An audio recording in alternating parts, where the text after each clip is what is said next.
The time has come. The Leaf Shield is the weakness of Airman, so we're going to go after Airman next. This man is very infamous. He's considered like, oh, this is the hardest boss in the game. And if you fight him without the Leaf Shield, then absolutely, he is the hardest boss in the game. I will 100% agree there. But if you fight him with the Leaf Shield, he might as well be the easiest boss in the game. Maybe the easiest.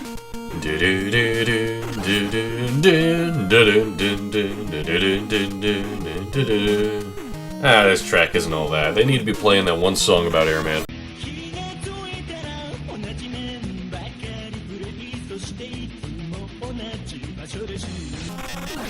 This section here, we just gotta kill enemies and jump onto their clouds. It's kind of difficult there because the foreground may be blocking your vision somewhat, but other than that, it's pretty simple.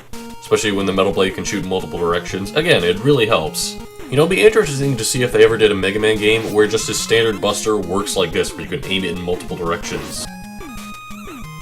And it may not look like it, but we just passed through a floor on the screen there. I can hardly see myself. It's a good thing they don't place bottomless pits there, because that would be very trolly. And here we have really fat propeller Mega Mans that just blow us. I don't know what they were thinking with that enemy, but it's an enemy, I guess. Here we are at the boss fight itself, and for this we're going to be using Woodman's weapon. It's about time we use a weapon that wasn't just the Metal Blade.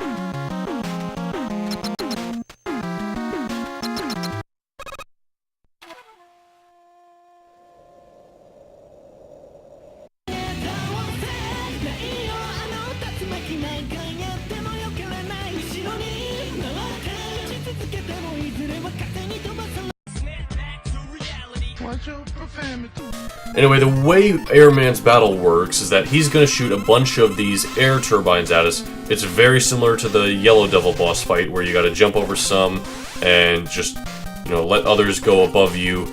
That's about the gist of it, and then you just let him come over here and hit him with Leaf Shield twice. And the Leaf Shield is really messing up the victory music. I don't like that. There we go. It's still... okay. Anyway, we just got the air something, air shooter. Okay, I don't remember all the weapons names. And we also have an incoming call message from Dr. Light. Item 2 completed, you get your weapons ready. So we got item 2, which, this is kind of a unique thing for Mega Man 2, is that now there are different items we obtain in addition to boss power-ups, which I'll show off in Crash Man stage in here, moment here.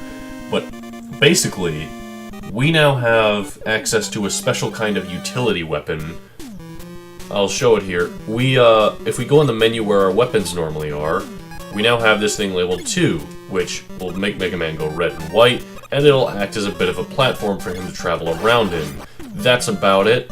It's kind of useful, it depends on what item you're using, but you always get the items at a certain stage, so like we always get item 2 at Airman stage, and probably some other stages if you remember all of them, I don't.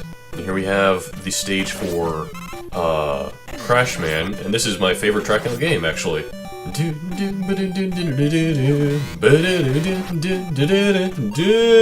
Oh hey, it's these guys from Gutsman stage of Mega Man 1. Kinda doesn't make sense as to why they're here. This isn't a construction site, they're still wearing hard hats. Looks like we have a bit of a trek to go around here. This stage is kinda unique in that it's a climb up. Ooh, I want that. As I was saying, this stage is kind of a unique instance in which it's a trek upwards. We're going up this big tower. I don't exactly get why it fits Crash Man. Like, I would expect him to be, like, blowing stuff up constantly, kind of like Bomb Man stage, or at least what I would imagine Bomb Man stage to be. At least the stages are a bit more, you know, related to the boss in question than they were in the original Mega Man game. Like, remember Cutman stage? Like, there was barely any Cutman things in that, but now in, like, in Bubble Man stage, most of it was underwater. In, you know, in Airman stage, it was all in the sky, so there was a lot of bottomless pits. There were enemies that had fans, and enemies that shot birds at us. Now here's an interesting section where we're given the choice of 2 ladders, and it's kind of similar to in Gutsman stage when there were, or no, not Gutsman stage, Electman stage, when we were given the choice of 2 different pathways. And basically you just need to choose one and hope it's the right way, because one of these, we need an item to progress. The items in this game are kind of like the parallel to the Magnet Beam in Mega Man 1, only instead of having one really strong item, there's 3 kind of weaker ones, which is interesting. I kind of like it because there's, you know, not as much ammo we're having to deplenish constantly since there's multiple different uses for each item. Anyway, in this section, we cannot progress unless we have an item, but I do have an item. We have item 2. So I'm going to go ahead and use it there, and I'm going to go ahead and use it here. So we get another secret thing of this path. That is something I'll give the level design credit for in this game, is that there's a bit more interesting level design in it. I'm going to go ahead and do a bit of grinding for life here, just since I'm right at the boss and there's infinite spawning enemies that aren't ever going to hit me. They really aren't giving me anything. Oh, there we are. Alright, let's go ahead, let's fight Crashman using the air shooter, since that is his weakness. And the air shooter basically just works as like 3 shots that go upwards. It's kind of useful, you know, it's okay. Certainly better than the bubble lead or the item that Woodman gave us. Oh wow, well, that's the end of Crashman, ladies and gentlemen. On to the next stage, I suppose.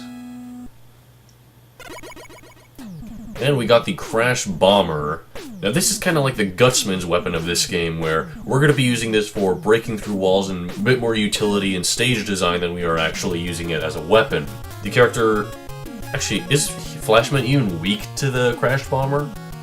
I don't even know that he is. I always just use the standard shot against Fleshman since he is kind of easy. But we do have a couple of times when we would like to use the Crash Bomber here.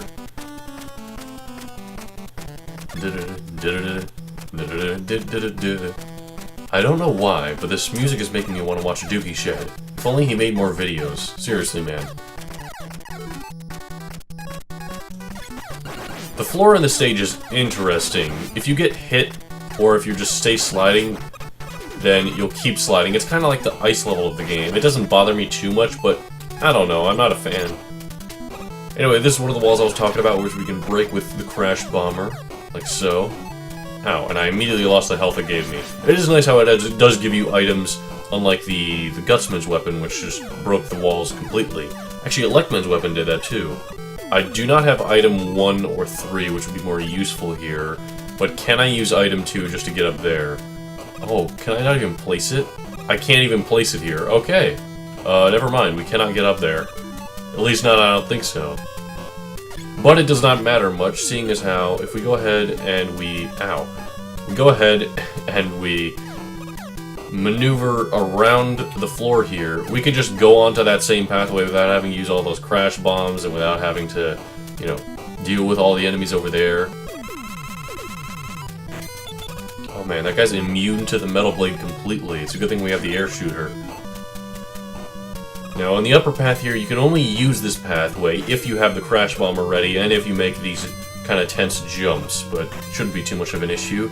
As long as you get through there, we get an energy tank, and you don't need to have the Crash Bomber to get the energy tank, it's just so that you don't have to backtrack all the way down there, so that you can then get down there and continue the path and all that. Now, I cannot remember if this guy is actually weak to the Crash Bomber. I never use it against him, I just use the standard shoot. He is not a bad choice for your first boss, but I don't generally pick him first. I pick Metal Man first just because he has a Metal Blade item. But this guy does stop time and shoot a bunch of pellets. Other than that, he just walks around. But that is the end of Fleshman. We now have the Flash Stopper as a weapon. I'm sorry, the Time Stopper, not the Flash Stopper. It isn't actually named after him for some reason. And we've got another item from Dr. Light. He's going to be giving us, is it item 3, I believe? Yeah, item 3, which this one, it'll travel up a wall, allowing you to go up high areas. If it doesn't have a wall to cling onto, then it'll just bounce along the ground. It's kind of useful, I like it.